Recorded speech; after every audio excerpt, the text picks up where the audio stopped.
Milih saham modal sekolah emang bisa? Nggak puyang? Bisa dong. Caranya gimana? Tonton terus Otengku.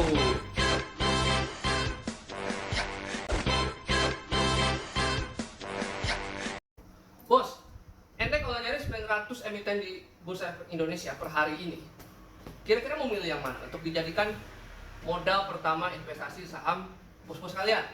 Pasti pusing kan kalau kita pilih 900 emiten plus-plus yang ada di bursa itu bergerak di berbagai macam model bisnis. Ada finance, otomotif, tambang, jasa perkreditan, perkebunan, manufaktur, dan sebagainya. Nah itu kalau kita telah satu-satu, kita bagaimana nih yang bisnisnya ini, mana bisnisnya ini, pasti pusing. Percaya pasti pusing. Ada bukannya mujur, Bongkar, hahaha. Nah, untuk menjawab keresahan, biar menjawab kebingungan bos-bos sekalian, aduh gue mau milih saham yang mana nih, yang murah, yang mahal, yang bergerak di bidang apa nih. Nah, gue bagi tips yang mungkin bisa bermanfaat untuk dipakai sebagai mula-mula kita menanam saham. Tips yang manjur itu kita hanya perlu membagi model bisnis yang ada di bursa menjadi dua kelompok besar. Apa aja? Kalau kita telah model bisnis yang bergerak di BI itu secara garis besar hanya terbagi dua. Yang bergerak di bidang duit jadi barang atau jasa, dan duit jadi duit. Nah, paham nggak di sini? Paham nggak di sini? Duit jadi barang dan jasa atau duit jadi duit. Nah, kita telah satu dulu. Yang pertama, duit menjadi barang dan jasa. Duit dari barang dan jasa itu model bisnis yang umum di Indonesia umum. Mudah saja kayak kita ke pasar beli barang. Kita punya duit beli barang, beli bahan makanan. Jadi dapat kita bahan makanan. Pabrik kita punya duit, punya modal beli bahan baku. Nah, kita kan beli bahan baku dari dia dengan harganya pasti sudah berikut keuntungan dari si PT-nya. Itu kan terjadi namanya perputaran uang, perputaran modal. Si pabrik dapat modal segar dari customer, pertambah modal dia, si customer dapat barang. Nah, barangnya nanti diusahakan dan jual lagi dengan harga yang lebih tinggi. Orang beli dengan harga lebih tinggi. Nah itu perputaran duit, uang jadi barang atau jasa. Pertambangan, minyak, otomotif. Ya si macam pedagang lah, dagang mobil, dagang batu bara, tambang, kebon, dagang jasa. Bahkan rumah sakit, pelayanan rumah sakit juga itu namanya pelayanan jasa. Nah itu masuk ke dalam kelompok duit jadi barang atau jasa. Itu umum di Indonesia, itu gampang sekali kita telah. Kita tinggal aja kalau di bursa, oh ini misalnya Astra itu kan dagang mobil, dagang alat berat, ada yang tambang, tapi sifatnya apa? Dagang. Nah dagang itu adalah duit jadi barang atau jasa. Nah model bisnis yang kedua yaitu duit jadi duit. Apa itu duit jadi duit? Kita naruh duit, duitnya diputar, investasi, diputarnya diberikan modal, lalu di return kita jadi duit lagi. Contohnya apa? Menghimpun duit nih, menghimpun duit contohnya apa? Bank, asuransi, fintech, BPR, nah bank perkreditan rakyat, sama lembaga investasi. Nah mereka ini model bisnisnya duit jadi duit, kita kasih dia duit kayak bank, kita taruh di bank, itu akan diputerin sama bank, diinvestasiin, dia menjadikan bunga sekian persen, tapi return kita aja modal kita plus bunganya, itu namanya duit jadi duit.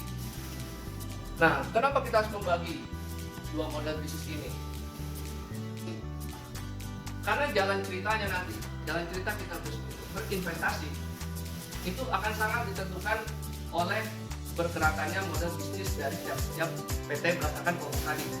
Kalau barang dan jasa menjadi barang dan jasa, itu dia akan jualan barang lebih banyak dengan harga yang bersaing lebih tinggi dan orang customernya lebih banyak. Jadi barang lebih banyak, harga lebih tinggi, customer lebih banyak, bebannya turun, maka pendapatan naik, revenue naik, profit naik, jangkrik buat saudara. Itu barang dan jasa. Tapi kalau duit jadi duit, kita naruh duit di suatu PT ini, PT bukan kerja, belum tentu duit itu akan jadi berkembang nih, misalnya berkembang seperti orang dagang barang dan jasa.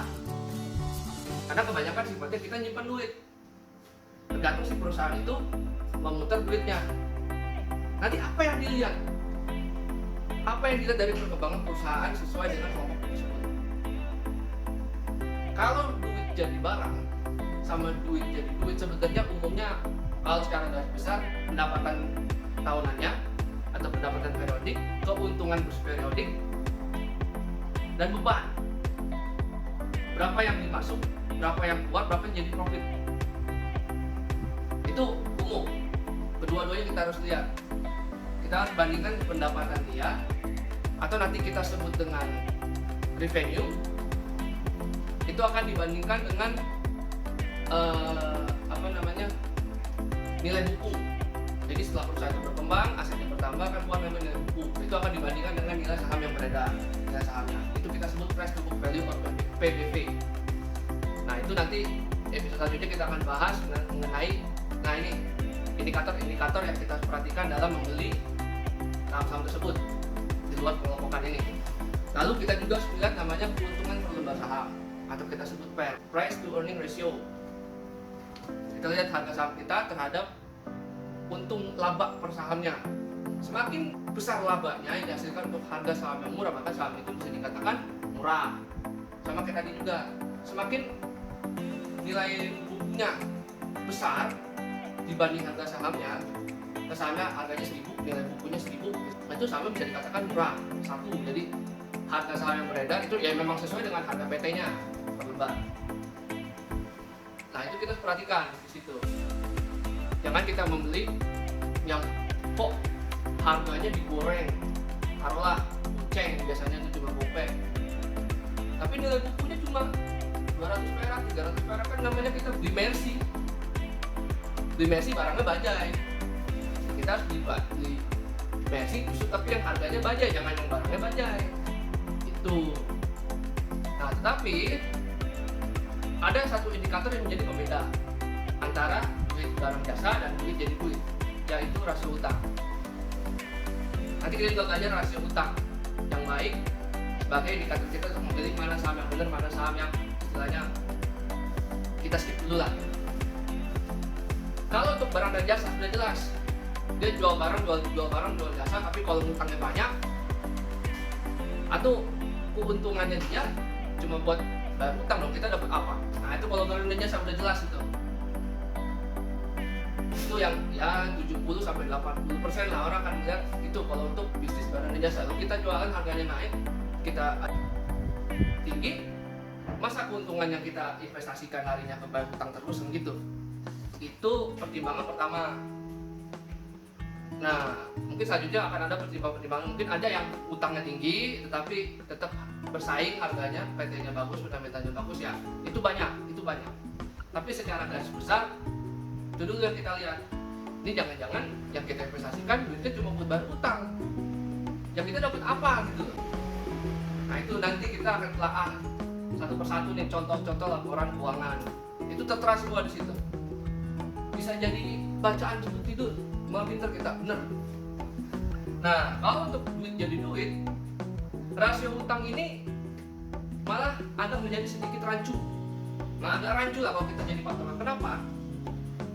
Karena secara keuangan, duit yang masuk dari customer PT, duit masuk itu, kita kan menjanjikan sesuatu, maka mereka menaruh duit di kita kan, di PT itu. Berarti apa? Kita mengajukan hutang kepada customer kita. Customer kita naruh duit, mau investasi kayak mau investasi atau bank, kita mengajukan hutang kepada customer. Nah, makanya kalau semakin banyak customer yang menabung, maka ya rasio utang pasti akan meningkat. Padahal kenapa bisa tinggi?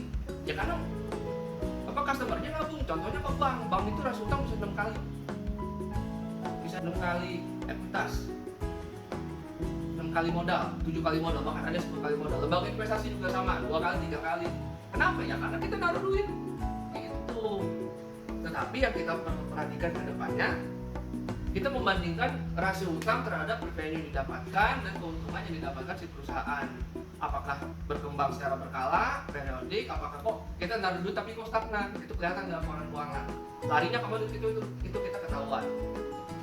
Itu banyak muncul di perbankan, lembaga asuransi dan lembaga investasi, itu banyak. Maka bisa diambil satu kesimpulan bahwa ya ini model bisnis yang berlaku di pasar kita di usia kita ada 2, duit jadi barang dan jasa dan duit jadi duit. Nah ini adalah perlakuannya kita harus bedakan, Nah mungkin selanjutnya kita akan bahas mengenai indikator apa saja yang digunakan untuk memilih saham-saham tersebut, mana yang bagus, secara fundamental dulu, yang dasar dulu. Oke, thank you for watching my video. Semoga bermanfaat. Jangan lupa share, like, comment, and subscribe ya. Jangan lupa nyalain notifikasinya ya. See you in Otengku.